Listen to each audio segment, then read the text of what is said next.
Doctor గారు, నా city స్కాన్లో calcium score 450 వచ్చింది. వైటమిన్ K2 టాబ్లెట్ తీసుకుంటే కాల్షియం కరిగిపోతుందట, నిజమేనా అని ఈ ప్రశ్న ఇప్పుడు చాలామంది అడుగుతున్నారు. యూట్యూబ్ కానీ, ఇన్స్టాగ్రామ్ కానీ, వాట్సాప్లో ఎక్కడ చూసినా ఒకటే మాట, వైటమిన్ K2 తీసుకుంటే ఆర్టరీలో ఉన్న కాల్షియం బయటికి వెళ్ళి బోన్స్లోకి వెళుతుంది అని.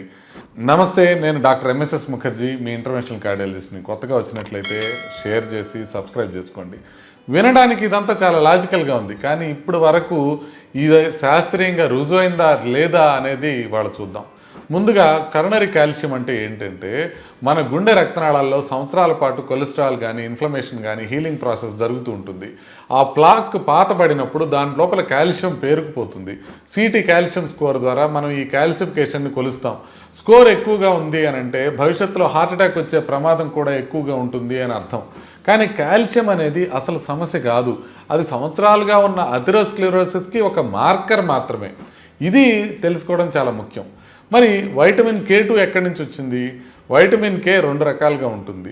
వైటమిన్ K1 అనేది ప్రధానంగా బ్లడ్ క్లాటింగ్ కోసం గ్రీన్ లీఫీ వెజిటబుల్స్లో ఎక్కువగా ఉంటుంది. అదే వైటమిన్ K2 అనేది మీనాక్వినోన్ అంటారు. ఇది MK4, MK7 లాంటి సప్లిమెంట్స్గా దొరుకుతూ ఉంటుంది. ఈ K2 గురించి ఆసక్తి ఎలా మొదలైంది అని అంటే, మన శరీరంలో ఒక ప్రోటీన్ ఉంటుంది, దాన్ని MGP అంటారు, మ్యాట్రిక్స్ GLA ప్రోటీన్ అని. ఈ ప్రోటీన్ యాక్టివేట్ కావాలంటే వైటమిన్ K అవసరం. యాక్టివేటెడ్ MGP రక్తనాళంలో కాల్షియం డిపాజిట్ని అడ్డుకుంటుందని ల్యాబొరేటరీ స్టడీస్లో తెలిసింది.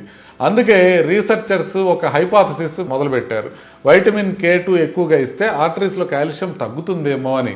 ఇక్కడ వరకు సైన్స్ చాలా బలంగా ఉంది, కానీ ఇక్కడే అసలు ప్రశ్న, ల్యాబ్లో జరిగింది మనుషుల్లో కూడా జరిగిందా అని. ఇక్కడే కథ మారుతుంది. ఇప్పటి వరకు వచ్చిన స్టడీస్ ఏమంటున్నాయంటే, మొదటిగా అబ్జర్వేషనల్ స్టడీస్ చూద్దాం. నెదర్లాండ్స్ వంటి కొన్ని దేశాల్లో విటమిన్ K2 ఎక్కువగా తినే వాళ్ళల్లో వాస్కులర్ కాల్సిఫికేషన్ తక్కువగా, కార్డియోవాస్కులర్ మోర్టాలిటీ కూడా తక్కువగా కనపడింది.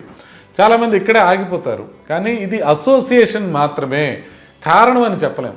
ఎందుకనంటే ఆహారం బాగా తీసుకుంటున్నారు అని అంటే వాళ్ళు వ్యాయామం కూడా ఎక్కువ చేసే అవకాశం ఉంటుంది, స్మోకింగ్ తక్కువగా ఉండొచ్చు, ఇంకా చాలా హెల్దీ హ్యాబిట్స్ ఉండవచ్చు. అందుకే అబ్జర్వేషనల్ స్టడీస్తో ట్రీట్మెంట్ని మనం నిర్ణయించలేం. మరి ఎలా కనిపెట్టాలి అంటే, ర్యాండమైజ్డ్ క్లినికల్ ట్రయల్స్ చేసి చూడాలి. ఈ ర్యాండమైజ్డ్ క్లినికల్ ట్రయల్స్లో ఏం తేలింది అని అంటే, ఇప్పుడు దాకా జరిగిన ట్రయల్స్లో కొన్ని బయోకెమికల్ మార్కర్స్ K2తో ఇంప్రూవ్ అవుతున్నాయి. కొన్ని స్టడీస్లో ఆర్టీరియల్ స్టిఫ్నెస్ కొద్దిగా తగ్గినట్టు కనిపిస్తుంది. కానీ ఇప్పటి వరకు ఏ పెద్ద క్లినికల్ ట్రయల్ కూడా విటమిన్ K2 వల్ల కరోనరీ కాల్షియం స్కోరు తగ్గిందని కానీ, హార్ట్ అటాక్స్ తగ్గాయని కానీ, స్టెంట్స్ అవసరం తగ్గిందని కానీ, మరణాలు తగ్గాయని కానీ నిరూపించబడలేదు. ఇదే ఈ డిస్కషన్లో అత్యంత ముఖ్యమైన విషయం.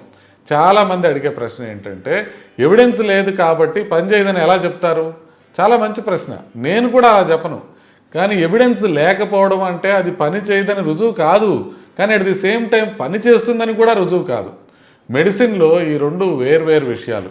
మరి ఎందుకు రికమెండ్ చేయట్లేదు మీరు K2 అందరికీ అని అంటే, కార్డియాలజీ హిస్టరీలో మనకి ఒక పెద్ద పాఠం నేర్పింది. చాలా ట్రీట్మెంట్స్ థియరీలో అద్భుతంగా కనిపిస్తాయి, ల్యాబ్లో కూడా పనిచేస్తాయి, కానీ పేషెంట్స్లో పరీక్ష చేస్తే లాభం కనిపించదు, కొన్నిసార్లు నష్టం కూడా జరిగింది. అందుకే మనం మెకానిజంని మాత్రమే కాదు, క్లినికల్ అవుట్కమ్ని నమ్ముతాం. పేషెంట్ ఎక్కువ రోజులు బతికారా, హార్ట్ అటాక్స్ తగ్గాయా, స్ట్రోక్ తగ్గిందా, ఇదే హార్డ్ క్లినికల్ ఎండ్ పాయింట్స్ అంటే, ఇవే అసలు పరీక్ష. K2 హానికరమా అంటే సాధారణంగా కాదు, చాలామందిలో బాగానే టాలరేట్ అవుతుంది. కానీ వార్ఫారిన్ లేదా అసిట్రామ్ అనే మెడిసిన్స్ తీసుకునే వాళ్ళు మాత్రం జాగ్రత్తగా ఉండాలి. ఎందుకంటే వైటమిన్ K వలన INR తగ్గి రక్తం చిక్కపడే అవకాశం ఉంటుంది. అందుకే వార్ఫారిన్ వాడే పేషెంట్లు డాక్టర్ సలహా లేకుండా K2ని మొదలు పెట్టకూడదు. మరి తీసుకోవచ్చా? ఇక్కడే ఒక బ్యాలెన్స్డ్ ఆన్సర్ మీకు చెప్తాను. మీకు వైటమిన్ K డెఫిషియన్సీ ఉంటే లేదా బోన్ హెల్త్ కోసం మీ డాక్టర్ రికమెండ్ చేస్తే అది వేరే విషయం. కానీ కరోనరీ కాల్షియం స్కోర్ తగ్గించడానికి లేదా గుండె రక్తనాళాల్లో కాల్షియంని కరిగించడానికి ప్రస్తుతానికి K2ని రికమెండ్ చేసేంత బలమైన ఎవిడెన్స్ లేదు. ఒక ముఖ్యమైన పొరపాటు చేయొద్దు. చాలామంది ఇలా అనుకుంటున్నారు, నేను K2 తీసుకుంటున్నాను అందుకే స్టాటిన్ అవసరం లేదు అని. ఇది చాలా ప్రమాదకరమైన ఆలోచన. స్టాటిన్స్ హార్ట్ అటాక్స్ తగ్గిస్తాయని, స్ట్రోక్స్ తగ్గిస్తాయని, మరణాలు తగ్గిస్తాయని వేలాది మంది పేషెంట్స్లో ర్యాండమైజ్డ్ కంట్రోల్ ట్రయల్స్లో నిరూపించబడ్డాయి. విటమిన్ K2కి అలాంటి ఎవిడెన్స్ ఇప్పటి వరకు లేదు. అందువల్ల K2 ఎప్పటికీ స్టాటిన్స్కి ఒక ప్రత్యామ్నాయం కాదు. చివరిగా ఒక మాట, విటమిన్ K2 పైన రీసెర్చ్ ఇంకా కొనసాగుతుంది. భవిష్యత్తులో కొన్ని ప్రత్యేకమైన పేషెంట్స్లో ప్రయోజనం ఉండొచ్చు అని కొత్త స్టడీస్ చూపించే అవకాశం ఉంది, ముఖ్యంగా డయాలసిస్ లాంటి పేషెంట్స్లో. సైన్స్ ఎప్పుడూ మారుతూ ఉంటుంది, కానీ ఈరోజు ఉన్న ఎవిడెన్స్ ప్రకారం విటమిన్ K2 గుండె రక్తనాళాల్లో కాల్షియం తగ్గిస్తుందని కానీ, హార్ట్ అటాక్స్ తగ్గిస్తుందని కానీ మనకు నమ్మకంగా చెప్పడానికి సరిపడా ఆధారాలు లేవు. మెడిసిన్లో ఒక మంచి ప్రిన్సిపల్ గుర్తుంచుకోండి, బయాలజీ అనేది ఆశ చూపిస్తుంది, కానీ క్లినికల్ ట్రయల్స్, మనుషుల్లో చేసిన క్లినికల్ ట్రయల్స్, పెద్ద క్లినికల్ ట్రయల్స్ మాత్రమే నిజం చెప్తాయి. అందుకే సప్లిమెంట్స్ తీసుకునే ముందు ఎవిడెన్స్ ఎంత బలంగా ఉందో కూడా ఒకసారి ఆలోచించండి.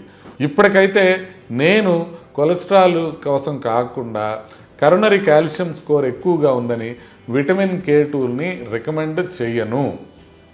నమస్తే.